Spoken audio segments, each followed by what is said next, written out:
Hello everyone, my name is Jitendra Bafna. I am a senior solution architect. In this video, we're going to see what are the capabilities, features provided by CloudHub 2.0, and also we will going to see a few architecture that can be implemented in the CloudHub 2.0. So let me move to a next slide quickly and let's start discussing a CloudHub 2.0. So as you are aware, MuleSoft has recently announced a CloudHub 2.0 to improve or to simplify a developer experience for deploying and running the application in the containerized environment based on the Kubernetes. CloudHub 2.0, it's a fully managed service. It's a containerized service for deploying and running your application. With CloudHub 2.0, developer can easily deploy and run the application in resilient and easily scalable environment. We're going to discuss more on scalability and we will going to discuss more on fault tolerance, how you can achieve the fault tolerance and high availability and scalability in CloudHub 2.0. So in next slide, we will going to discuss about CloudHub 2.0 features. So in CloudHub 2.0, you can deploy the application in the private and the shared space. So let's discuss what is the private and the shared space. So shared space is nothing like you are deploying your application in multi-tenant mode. So what does this multi-tenant mode means? So multi-tenant, like all the tenant of the MuleSoft is sharing the same space for deploying their application, right? Which doesn't mean the data will be shared across the tenants basically. So let's consider I am a tenant of MuleSoft. I can see only my data. I cannot see the data of other tenants. Okay, as if even you are deploying the application in the multi-tenant mode or the shared space. Like whenever you are deploying the application in the shared space, they will be the isolated with each other. So each application will be running in the separate container, right? So you cannot deploy more than one application in the one container. In case like if you don't want to run your application in the multi-tenant mode, if you want to run your application in the private space, or maybe you have to run the application in single tenant mode, you can go with a private space. A private space is nothing, it's as good as a Anypoint virtual private cloud in the previous version of a cloud hub, right? So it also provide a container based application isolation. So what does this mean? Each and every application you are deploying, they will be running on the separate container. So you cannot deploy more than one application on one container. Each container will have only one MuleSoft application. CloudHub 2.0 is available in the 12 regions globally. So you can see it is available in North America, APAC region. It is also available in Europe region. Yeah, so it currently supporting a 12 regions. You can deploy an application on multiple replicas to enable high availability and the fault tolerance.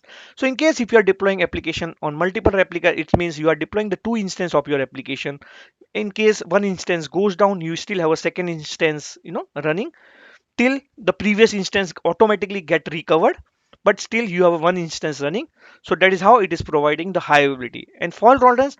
So whenever you are deploying your multiple replicas, that replica is distributed across the multiple availability zone. In case one of the availability zone goes down, you have still second replica running in some other availability zone. Your application request will definitely fulfill basically. In this case, like in case any availability zone goes down, the replica will try to deploy himself or deploy itself in other availability zone. It also provides a more granular vCore option, and you can allocate maximum of 4 vCores to one replicas. In case if you need total 8 vCores for one application, so what you can do, you can create a two replicas of that particular application and allocate 4 vCores to both replicas. You can deploy the application in the cluster mode. So basically, for enabling the Anypoint clustering for your application, at least you need a two replicas. Okay, it support for rolling update and recreate while application deployment. So basically, like if you want to deploy application with zero downtime, you can make use of rolling update. And in case if you want to recreate it, so in recreate it will remove the application and it will redeploy it. In case of rolling update, it will keep the older version of application till new version of application is not deployed, so your request will not filled. It's easily and dynamic scalable. So you can easily achieve scalability. So if you want to achieve the horizontal scaling, you can simply increase the number of worker or number of replicas. So like let's consider I have a two replicas and I want to achieve the horizontal scaling.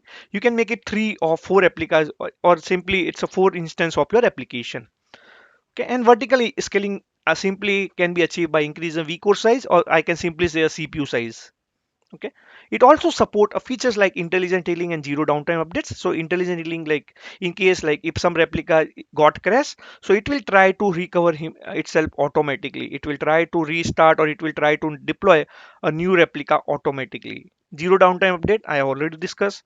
So CloudHub 2.0 stores up to 200 MB of log data per config, or up to 30 days, whichever limit is reached first.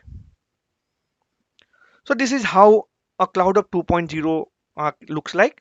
So this is my CloudHub 2.0. I have a shared space. I can have a private space. Like it depend on, like, what you want and how you want to deploy the application. So I have, like, if I want to access the application which is running in the shared space, I can use .cloudhub.io URL with the application name, the unique ID basically. And if I want to access the application running in the private space, I can make use of the ingress load balancer basically. So you can send the request to the ingress load balancer, and ingress load balancer will route the request to your application, right? Apart from that, like there are like some features provided by shared space and private. So shared space doesn't support a vanity domain. You have to always use cloudhub.io. It doesn't support a custom certificates. It is a you deploying your application in a multi-tenant space. It support last mile security and SSL forwarding supported. Private space, like you can have a custom certificate, and you can, it's also support for TLS context to define the domain that are available to a application during the deploying application to the private space. So basically you can create a custom domain, you can create your own vanity domain, and you can have your own certificates. And mostly the private space, when we use the private space, whenever we want to connect any corporate data center or any private or public cloud which is not directly accessible over the internet, in that case you can make use of your virtual private network or transit gateway, right? It doesn't support VPC peering in AWS direct connect. It support for the private endpoint. So on ingress load balancer, you can make this as a private endpoint also. So like if you don't want your application to accessible publicly, you can make this as a private. Last mile security and SSL forwarding is supported. There are few features provided by CloudHub 2.0: application isolation, fully managed, intelligent healing, zero downtime updates, inbound, outbound firewall rule configuration, available in 12 regions globally. Mutual TLS is supported, container-based deployment, it is using the Kubernetes. Last mile security is seamless mules clustering, as I discussed. If you want to enable the clustering for your application, at least you need to have a two replicas of your application.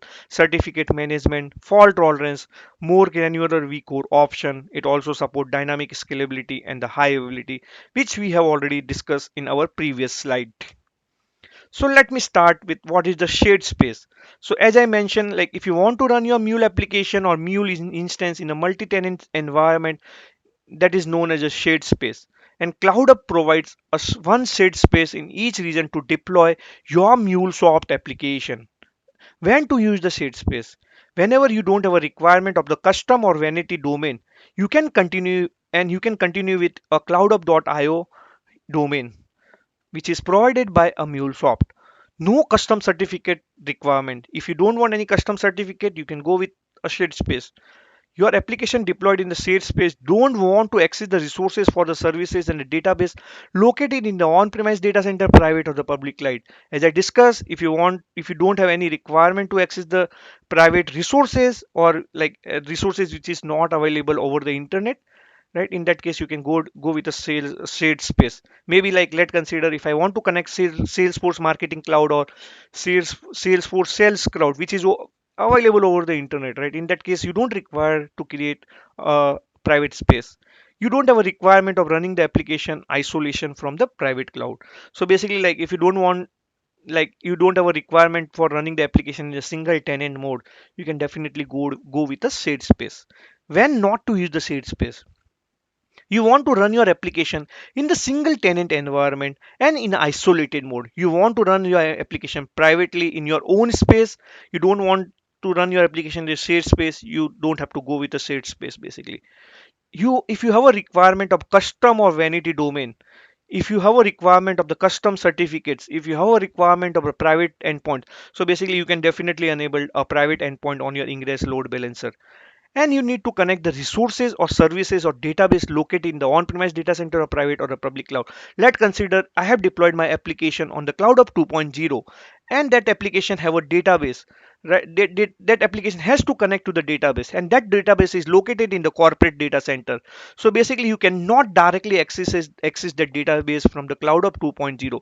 So first you need required a private space, A private space, nothing. It's a Anypoint virtual private cloud. It's as good as VPC, right? Once you deploy the application into VPC, you need to set up a VPN tunnel between your cloud hub and your corporate data center to connect or to access the database located in your corporate data center.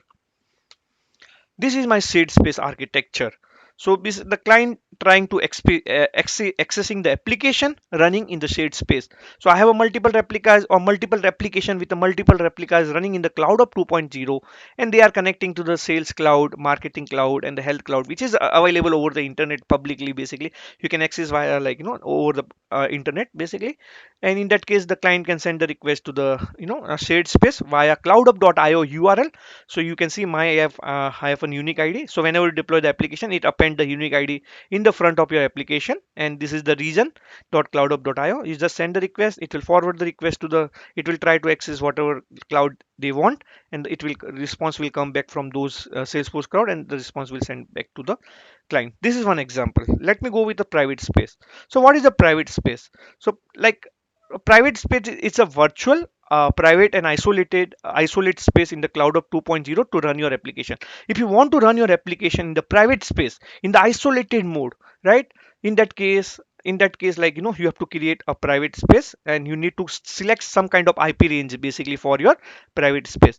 You can create a multiple private space in the single or multiple region in the cloud of 2.0.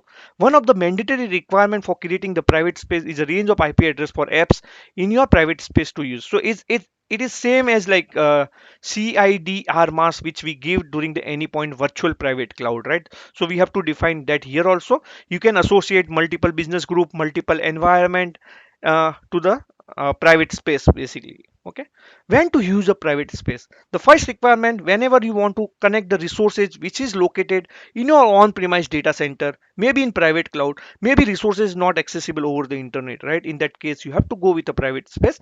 So you can set up a virtual private network or transit gateway, right? But currently it doesn't support VPC peering and AWS direct connect. So CloudHub, the previous version of CloudHub support transit gateway, VPN IPsec tunneling, AWS direct connect, and VPC peering. Here it only support transit gateway and the Anypoint VPN, which is nothing, VPN IPsec tunneling. You can enable the private endpoint to accept the traffic from the private locations. So if you don't want your application to expose publicly, you can enable a private endpoint. You can configure the custom certificate. You can have your own domain or own custom domain or vanity domain. You can also configure inbound and as well as the outbound firewall. You can write the rules, what kind of traffic can go outside, what kind of traffic can come in. So those kind of rules can be configured basically. So this is how a typical architecture for the private space looks like. So now client want to access the application which is deployed on my private space, so he can connect the ingress load balancer. From ingress load balancer, like it will go to the request will route to the Mule application. Then like I want to access the resources from my on-premise data center where I have some few databases. So I have set up the VPN IPsec tunneling between my cloud of 2.0 and on-premise data center. Now, right, so now I can easily access the resources. So my application will send a request to this database via this VPN. I will get response back. I will send response back to my client. Now my client has again sent the request. Now client has to access the resources which is available in AWS VPC. So I can set up a transit gateway between my CloudHub 2.0 and AWS. Now the application which is running on my private space can easily access the resources which is within the AWS VPC. So this is how you can set up your private space architecture. So what are the features not supported by CloudHub 2.0? It's Anypoint data graph. It doesn't support Anypoint data graph. It doesn't support VPC peering in AWS Direct Connect. It doesn't support persistent VM queues. It doesn't support TLS 1.0. It doesn't support CloudHub connector, which is built-in and custom notification. URL rewriting is not supported. URL rewriting is supported by dedicated load balancer. So why CloudHub 2.0? So CloudHub 2.0 is using Kubernetes based architecture. Every single application is deployed in the lightweight container, so we can easily scale up and we can easily scale down with a zero downtime, right? So as I mentioned, it have a capability of zero downtime and intelligent healing. So whenever you are deploying your application in the container, it's a very lightweight, right? So whenever you want to scale up, you can just simply increase vCore size, or you can increase the number of replicas, right? Or like you can decrease vcore size or number of replicate, depend like what your requirement, whether like no and like it depend like when you want to go with horizontal scaling or when you want to go with vertical scaling. So you don't have to manage the dedicated load balancer, as CloudHub 2.0 provide a built-in ingress load balancer with auto scaling capabilities in the private space, right? So you have an ingress load balancer, you can make use of that. That ingress load balancer can be used as a private endpoint as well as the public endpoint.